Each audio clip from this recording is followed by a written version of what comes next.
Welcome to today's Global Connections program. I'm Bill Miller. Today we're going to take a look at a wide range of issues from pandemics to famine. My guest is an expert on these topics and many others.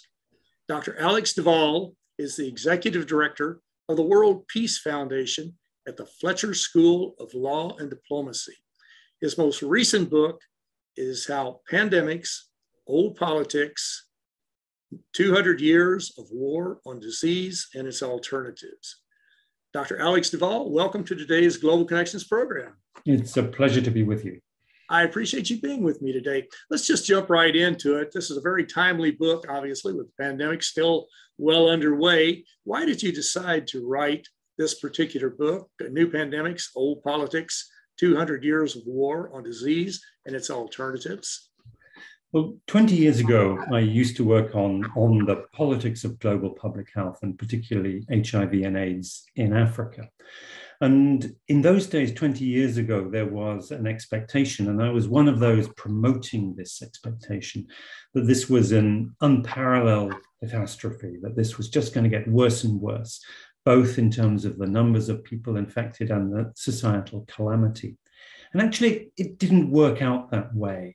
Our analysis, our assumptions, our expectations all turned out to be wrong, and wrong in the right way, in that things were not as bad as that. And it's always most interesting as a scholar when you are wrong, if you can get over your personal investment in your writings and your lectures of explaining what was going on and say, actually, I didn't get it right.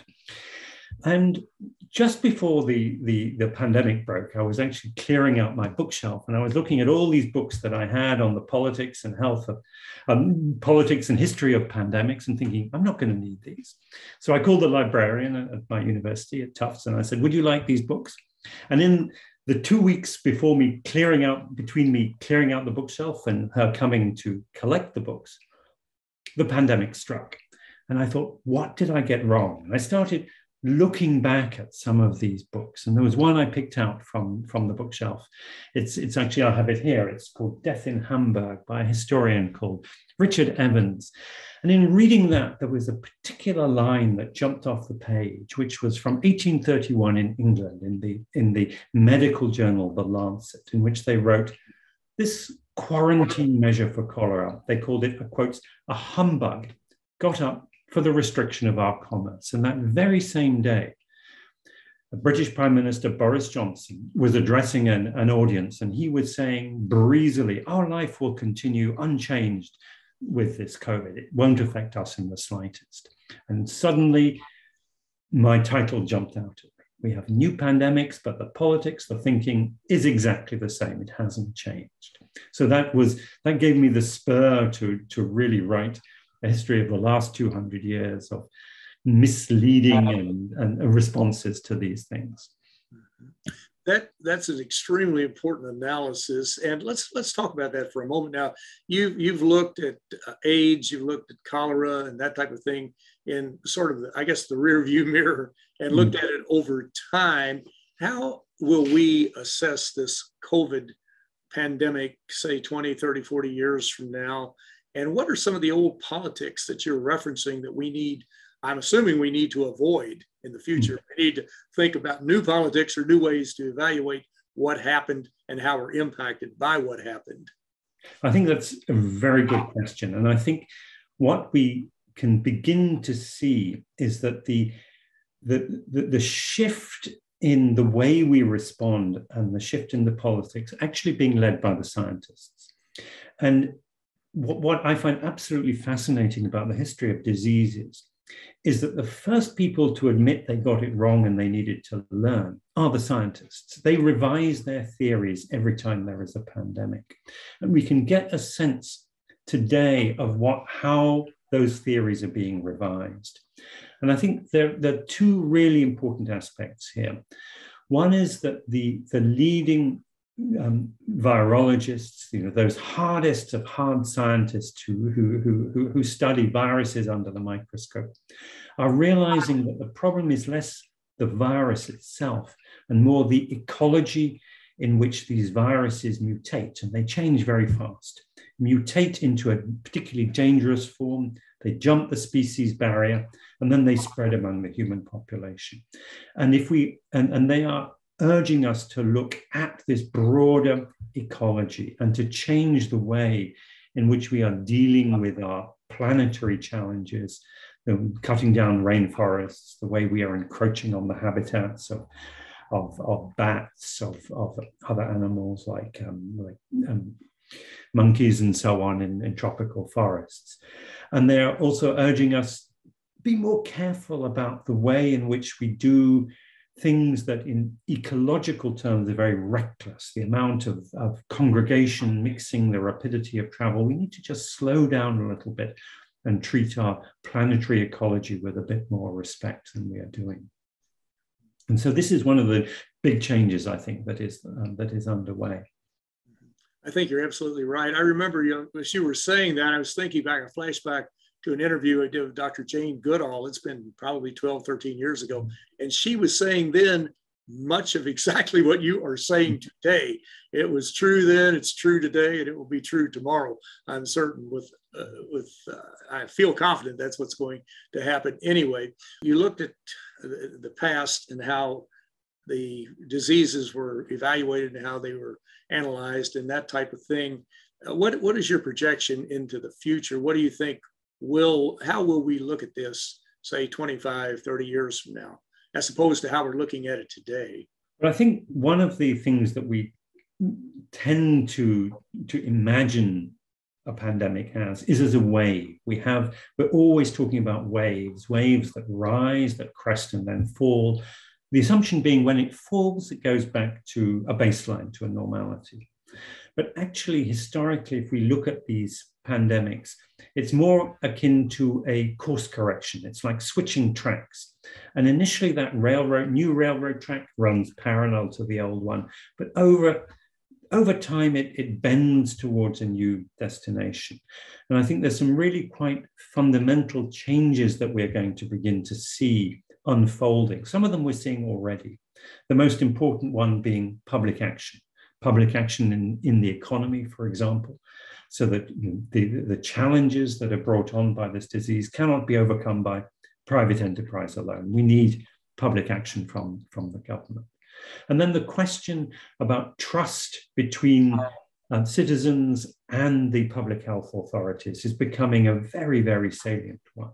And at the moment, the way that is couched very much is, oh, these foolish people who won't wear masks and take vaccines. And of course, there is an element of that. I mean, no one who refuses to wear a mask or take a vaccine would think it is a responsible thing to have the freedom of choice to drive under the influence of alcohol, because you know the damage you can do not only to yourself, but to others.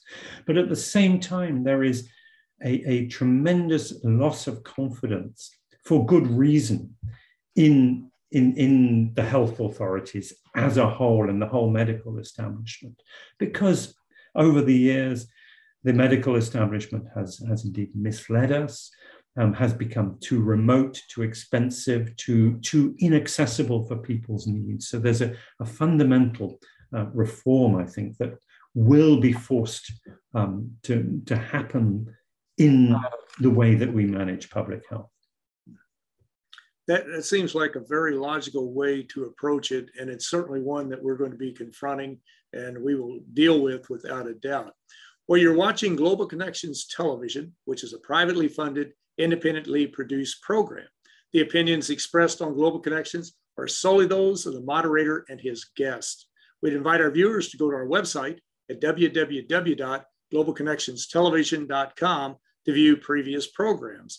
Also, if you're involved with a PBS or community access television station, or perhaps a podcast, or an educational institution that has an intra-campus television hookup, or you just have a computer, you like our shows and you would like to share them, please feel free to do so. Global Connections Television is provided as a public service at no cost to help us better understand international issues and how they impact our lives. Today, we're taking a look at pandemics and food security and a few other issues. My guest today is an expert on all these topics. Dr. Alex Duvall is the executive director of the World Peace Foundation at the Fletcher School of Law and Diplomacy. His most recent book is New Pandemics, Old Politics, 200 Years of War on Disease and Its Alternatives. We could, Alex, we could probably spend 2 days talking about pandemics, but it seems like every time we turn on TV, somebody's analyzing the situation. But you had mentioned a couple of things that we need to do, such as government programs in certain areas to help spur the recovery from this or to overcome this. Before we get away from this and talk about food security, are there any other suggestions on what we could do that we are not doing now, or maybe some things we're doing now, maybe we should stop doing? I think one of the big challenges that we face at the moment is vaccine equity. And it's important not just because it's a matter of fairness, that people around the world should have equal access, not only to vaccines, but to treatment, but also because the ecologists tell us, the people who study the evolution of microbes tell us that the ideal environment in which a pathogen can evolve and to become more virulent and more dangerous is when part of the susceptible population has been vaccinated and part has not. So that this is the ideal sort of petri dish for the evolution of the next variant. So we need to attend to that issue, not just out of a matter of fairness, but as a matter of fundamental self-interest. That is certainly one of the suggestions we need to take to heart very quickly. Well, for the remainder of our program, why don't we focus a little bit on what you're doing now? You head up the World Peace Foundation at the Fletcher School of Law and Diplomacy. What exactly is that briefly, and what is its main mission? The World Peace Foundation was set up in 1910, so 111 years ago, by a Bostonian publisher called Edwin Ginn, with the aim of educating the people of the world, starting in Boston, but reaching the whole world, about the evils and horrors of war and of the need for peace. And funnily enough, he was actually the first man to give an endowment of $1 million to the cause of peace, with a proviso. And the proviso was that every year the trustees of his bequest would meet and vote and decide whether world peace has been achieved. Because if they vote that indeed world peace has been achieved, then I'm out of a job, we lose our money. And that vote happens every November. And I am sadly confident that come next month, the vote will be that world peace has not been achieved and I will still be in a job. We all push for world peace. People pray for it every day, and we are not achieving it. We're, in fact, in some areas, we seem to be moving further away from it. You're absolutely right. Well, our viewers can go to your website at sites.tufts.edu/WPF to get more information on the school.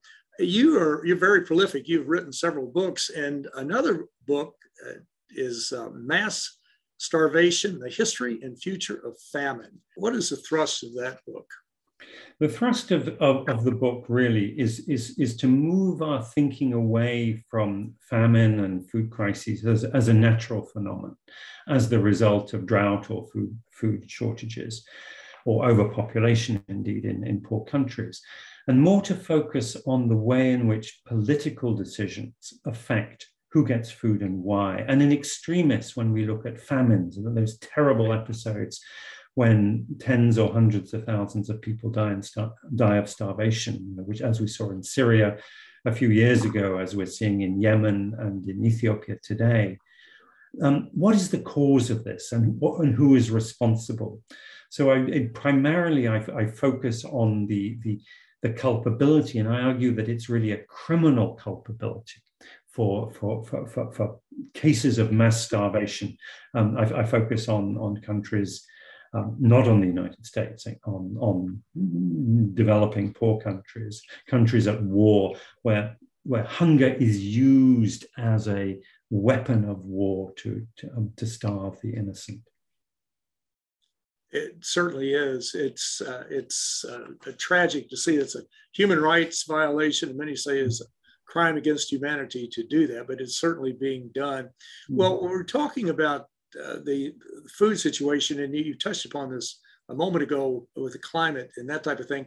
Years ago, we used to talk about how there was enough food being produced by the farmers in the US and Canada and Europe and where else to feed the world. Today, we're seeing more and more articles on how climate change is adversely affecting the production of coffee. Saw this morning, oats production is way down. You see that they're climate change migrants, such as folks from Guatemala who are leaving, trying to come to the United States or wherever. That's happening around the world. It's not just in this area of the world. But how prominent is climate change affecting this food production and distribution? And how do we confront this? Because it appears that's our number one problem at this point. It is a broadening and deepening problem. And there are parts of the world, and one example, a terrible example today, is the island of Madagascar in the Indian Ocean near Africa, where years of drought have left hundreds of thousands of people on the brink of starvation. And there are cases also in Central America where the changing climate is making it simply impossible for farmers to continue to cultivate their land. And of course, what do they do? They become migrants. But what I find particularly disturbing, actually, is that the cases in which we see the most acute starvation are cases in which climate actually has nothing to do with it. It's pure politics. It's purely the intent of Bashar al-Assad and his regime in Syria to inflict starvation on their enemies.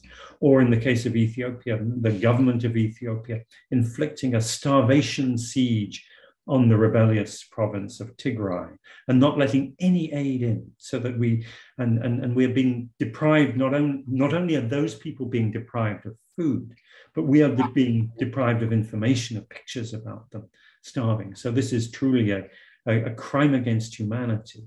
And this is an interesting issue because it is a bipartisan issue at a time when almost every issue that raises its political head divides Democrats and Republicans. The issue of hunger as a weapon of war unites them. And it was very striking that even under the most polarized days under the Trump administration, there was a bipartisan consensus to pass a resolution, to support a resolution of the United Nations Security Council saying that starvation as a weapon of war is a war crime and should be prohibited. And the United States at the moment, the current administration, the Biden administration, but with active support from Republicans, is pushing very hard to end the starvation siege of Tigray in Ethiopia, and also starvation as a weapon of war in Yemen. And I think that is a broadly encouraging aspect of our otherwise rather depressing political polarization. Mm-hmm. And you mentioned a key player in all of this is trying to help combat these problems. Everything we've talked about today, the United Nations agencies and programs in some way, shape, or form are working to help overcome them. You got the UN Children's Fund, the World Food Program, the Food and Agriculture Organization, the UN High Commission for Refugees, just all across the board. And of course, we saw recently, a few years ago, with the development or the drafting of the 17 Sustainable Development Goals to eliminate poverty, to promote gender equity, to eliminate hunger.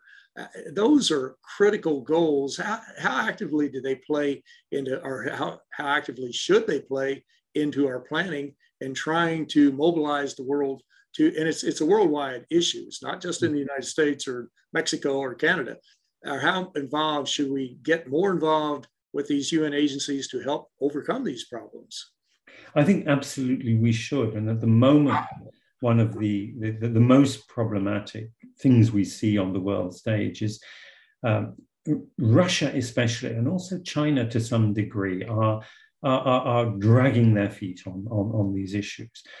Because whenever it gets to specific action to act in particular cases where action is needed to combat hunger, they tend to want to say this is not a political issue. This is a technical issue, but actually this is an issue that needs political cooperation at the highest level.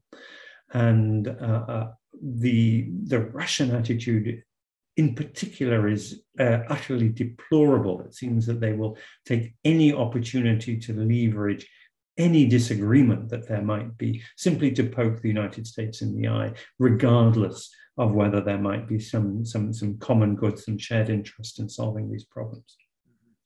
And that's the tragic thing with we don't have a Cold War right now, but it's certainly a cool war developing amongst and between some of the countries. And this is something that has to be overcome, because there was a period at the United Nations, especially after the rusting of the Iron Curtain, or the melting of the Iron Curtain, however you want to look at it. The Cold War actually diminished during the early 90s and through the 90s and into 2000s, but it seems like the situation has deteriorated in some aspects, in some respects, and that we really have to mobilize the world to defeat these problems. But again, going back to this famine in this situation that we've been talking about, you're an expert on Africa. The Sahel right now region is undergoing huge problems. You mentioned the Horn of Africa with Tigray. What do you see as the major problem in that area, over and above war or maybe climate change, that can be focused upon to help bring some peace and stability and growth to those areas? Well, in the immediate post-Cold War period, as you mentioned, not only was there a cooling of the global tensions, but the African nations actually developed some remarkably strong norms and principles for cooperation, for collective action, for prohibiting military coups, for acting against mass atrocities, and so on. And those were quite effective. But unfortunately, what we've seen in the last 5 or 6 years is those have more or less fallen by the wayside whenever there are the incentives for going along with the more divisive, the more perhaps material, transactional agenda of a neighboring power or a great power. Many African countries will do that, jettisoning the hard-won principles that they themselves forged. And I think there's a tremendous need for the African Union and the United Nations to regain the confidence that they had some 20 or so years ago.